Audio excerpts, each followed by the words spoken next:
Ce soir au Téléjournal, les trifluviens sont-ils vraiment en faveur du développement de l'aéroport? Les résultats d'un sondage sont remis en doute.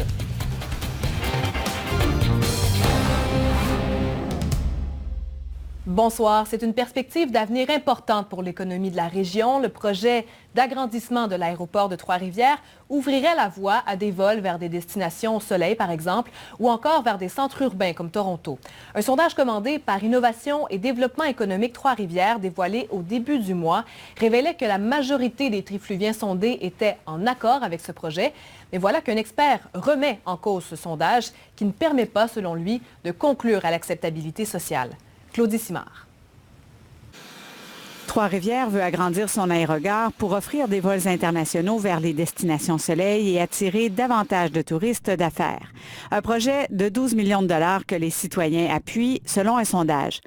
Mais un expert indique que ce sondage est loin d'être une démarche d'acceptabilité sociale telle que le prétend l'organisation. Premièrement, parce que le questionnaire ne traite pas des inconvénients d'un agrandissement tel que le bruit. Si davantage d'avions décollent de l'aéroport de Trois-Rivières, le bruit pourrait-il déranger les citoyens? La question ne leur a pas été posée dans le questionnaire et c'est là un des éléments manquants, selon Yves Fréchette. C'est pas du tout une démarche d'acceptabilité sociale. Quand on entend démarche d'acceptabilité sociale, c'est vraiment une démarche où on informe le public, on le consulte. Ça pourrait conduire vers une inacceptabilité sociale. C'est-à-dire qu'il pourrait y avoir des gens qui pourraient s'opposer. Maintenant, est-ce que c'est d'acceptabilité sociale? Effectivement, ça peut être un peu étiré. Mario de Tilly souligne que 30 foyers sur les 700 sondés devaient être situés dans la zone à proximité de l'aéroport. Il ajoute que les citoyens les plus concernés auront l'occasion de donner leur avis à la demande de la conseillère du district. Si les gens sont contre ou quoi que ce soit, on attendra, on verra, on entendra ce qu'ils auront à nous dire. Mais cependant, je les invite à consulter 2 documents scientifiques qui ont été faits et qui sont très clairs à ce moment-là. C'est que les nuisances sonores, elles sont extrêmement faibles. Dans les rues avoisinantes, les avis sont partagés.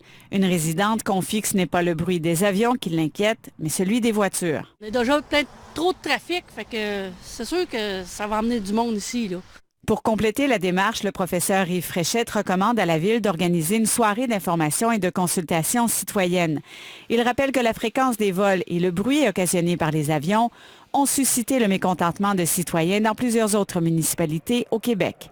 Ici Claudie Simard, Radio-Canada, Trois-Rivières.